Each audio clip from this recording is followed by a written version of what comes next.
और भैया मोहन राधा जी क्या बोली? जग में दिल नहीं लगता रे मोहन, आना है तेरी नगरी। गोरी कर ले घूंघट कियो तरड़ुआ को मन मचले। गोरी कर ले घूंघट कियो तरड़ुआ को मन मचले। कि जीवन खत्म हुआ तो जीने का ढंग आया। जीवन खत्म हुआ तो जीने का ढंग आया। मुर्दा हो चुके जो लोग अब शमशान भेजिए, दिल्ली से कराची का कोई विमान भेजिए। सुहाती है नहीं जिनको भी हिंदुस्तान की खुशबू, काट कर टिकट उनका पाकिस्तान भेजिए। इस जहां की नहीं है तुम्हारी आंखें, इस जहां की नहीं है तुम्हारी आंखें, आसमां से ये किसने उतारी आंखें। कि जीवन खत्म हुआ तो जीने का ढंग आया। जीवन खत्म हुआ तो जीने का ढंग आया। गोरी कर ले घूंघट कियो तरड़ुआ को मन मचले। गोरी कर ले घूंघट कियो तरड़ुआ को मन मचले। सुन मैं वापस आ गया, तू फिर से डरेगा। जिस तरह फ्लॉप हुआ आप क्या करेगा, मैं पहले से फेमस। तो भाई लोग कैसे हो आप लोग? अरे माँ चुदी पर बता रहे हो कर। सभी का स्वागत है मेरे चैनल पर। आज हम बात करेंगे टिकटॉक की, लेकिन उससे पहले जो लोग मेरे चैनल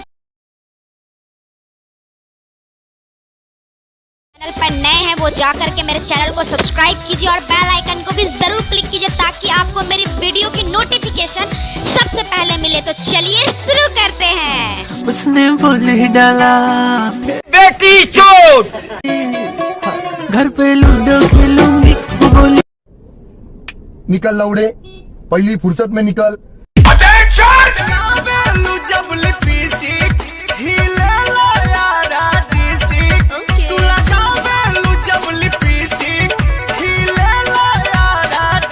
वाह भाई वाह, ये छक्के की तरह नाचना ही तो असली कंटेंट होता है। क्यों फैजू दीदी? यार अपनी माँ मत चोदाओ। हम कहते हैं अपनी माँ मत चोदाओ।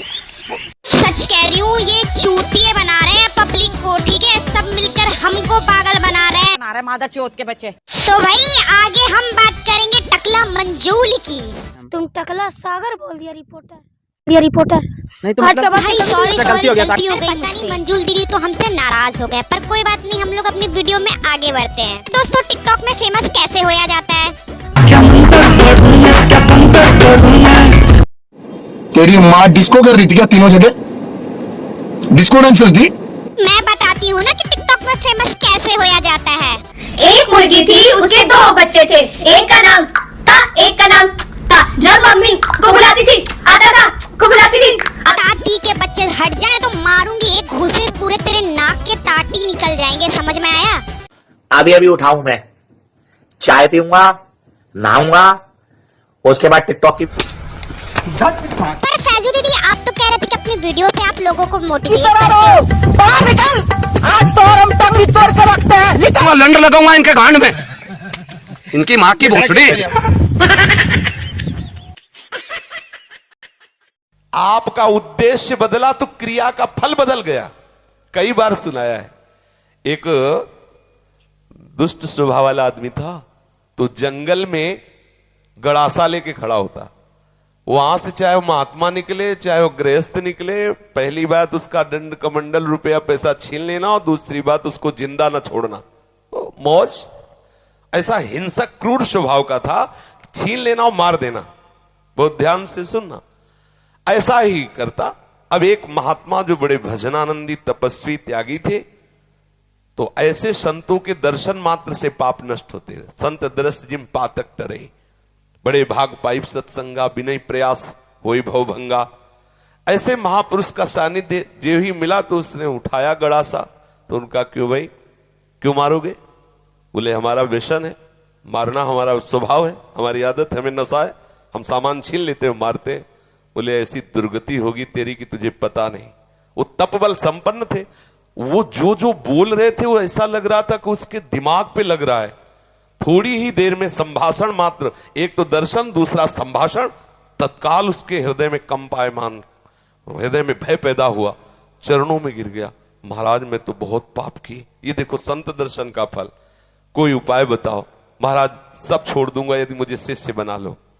तो उनका तुम्हें ऐसे शिष्य नहीं बनाएंगे, पहले तुम भारत के तीर्थों का अवगाहन करो, जब तुम पवित्र हो जाओगे तब तुम्हें शिष्य बनाएंगे। तुमने बहुत सी हत्याएं की है, बनाएंगे शिष्य, लेकिन पहले भारत के तीर्थों में भ्रमण करो। तो महाराज हम कैसे जानेंगे कि हम पवित्र हो गए, निष्पाप हो गए? तो उन्होंने एक सूखी लकड़ी दी और कहा जब ये हरी हो जाए, इसमें अंकुरण हो जाए, तो वहीं से लौट आना, जानना तुम निष्पाप हो गए। चल पड़ा। अब महापुरुष की प्रेरणा, ये होता है संत का प्रभाव। अब वो लकड़ी ली सूखी और चल पड़ा। 10 किलोमीटर चला होगा तो एक जंगल में एक बहुत बड़ा बट वृक्ष था, बरगद का, बहुत बड़े बड़े पेड़, बरगद के बहुत बड़े, उसकी जड़ ऐसे आके शाखाओं से नवीन वृक्ष की रचना, बहुत बड़ा वृक्ष था। उसी के नीचे सोचा रात्रि काट लेते हैं, फिर हम तीर्थ यात्रा में जाएंगे। उसी के नीचे तो 4 बदमाश ऊपर चढ़े हुए थे, चोर, और वो समीप वाले गांव में चारों तरफ से आग लगाने का प्लान बना रहे थे कि तुम दक्षिण की तरफ से आग लगाना, तुम उत्तर की तरफ से आग लगाना, और फिर जो निकलेगा उनको मारेंगे, ऐसा ऐसा। उसने सोचा इतने पाप किए, अब तीर्थ यात्रा तो जा ही रहे, इन 4 को और मार देते हैं, क्योंकि ये 4 मरेंगे तो पूरा गांव बच जाएगा। अब जो तीर्थ ही जा रहे तो जब 50-100 वो मारे तो 2-4, इनमें क्या जाता है। उन्होंने आवाज लगाई, ये सुनो तुम्हारा प्लान ठीक नहीं है। तो देखा कि कोई हमारे प्लान को सुन लिया, तो उनका देखो हम तुम्हारे गुरु हैं इस बात के, जीवन हो गया गड़ासा चलाते हुए, मुझे पता है तुम फंस जाओगे, नीचे उतरो। अब एक साथ थोड़ी उतरेंगे, एक एक उतर। बड़ा वृक्ष था तो जड़ की आड़ में, उसको पता था, मारने का अभ्यास था, बिना अस्त्र शस्त्र के हाथ ही से मार दिया, 4 को मार दिया। मारा, सोचा अभी यहां तो हमने हत्या कर दी, अभी यहां नहीं रुकेंगे, आगे जो ही लकड़ी उठाया तो हरी हो गई।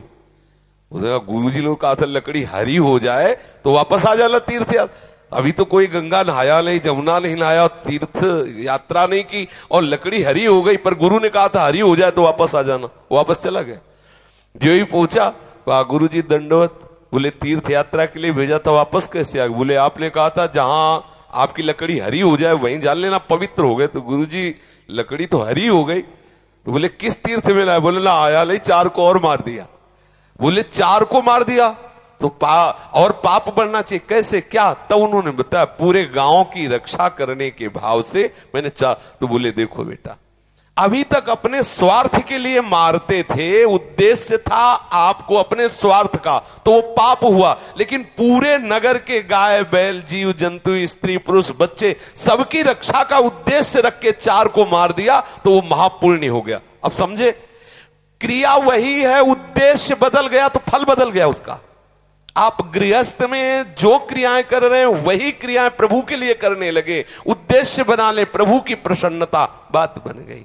सर्वधर्मान परित्यज्य मामेकं शरणं व्रज अहम त्वां सर्व पापेभ्यो मोक्षयिष्यामि मा शुचा। तू चिंता मत कर कि धर्म त्याग का पाप लगेगा, मैं तुझे निष्पाप कर दूंगा, लेकिन तू मेरे चरणों का आश्रय ले ले। हर धर्मों की पूर्ति भगवत प्राप्ति से होती है, और प्रभु के चरणारविंद का आश्रय लेना परम धर्म है। जो धर्म कर्म प्रभु की प्राप्ति में बाधा पहुंचावे तजिए ताहि कोटि वैरिशम, उसे करोड़ों दुश्मन के समान त्याग देना चाहिए। जैसे तजो पिता प्रहलाद, विभीषण बंधु, भरत महतारी, गुरुबलि तजो, कंत ब्रज बनितन, बोले भेमुद मंगलकारी। इसलिए अपने जीवन का लक्ष्य प्रभु प्राप्ति बनाने वाले के लिए हर धर्म भगवत प्रसन्नता के लिए किया जाए, वही हो गया भगवत प्राप्ति का हेतु। समझ रहे? ऐसे कितने महापुरुष देखे गए अपने कुल कर्म को करते हुए भगवत प्राप्त हो गए, क्योंकि वो प्रभु की प्रसन्नता के लिए किया। अभी क्या करते हैं हम, जो भी करते हैं अपने सुख के लिए करते, अपनी राजी के लिए करते, और भक्त प्रभु की राजी के लिए करता। क्रिया वही है, उद्देश्य बदल गया, उसका फल बदल गया। समझ गया? जब तेरे ख्यालों में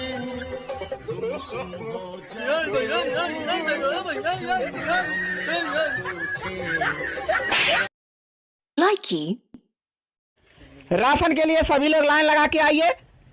हाँ, आप अपना राशन कार्ड दिखाइए। आपका नाम खदेर हुआ है। हाँ। आपकी जन्म तिथि 1 अप्रैल 1999 है। हाँ हाँ। आप मकर संक्रांति के कर्क राशि के राहु काल में पैदा हुए थे। हाँ हाँ। भाई साहब आप तुरासर बनने के साथ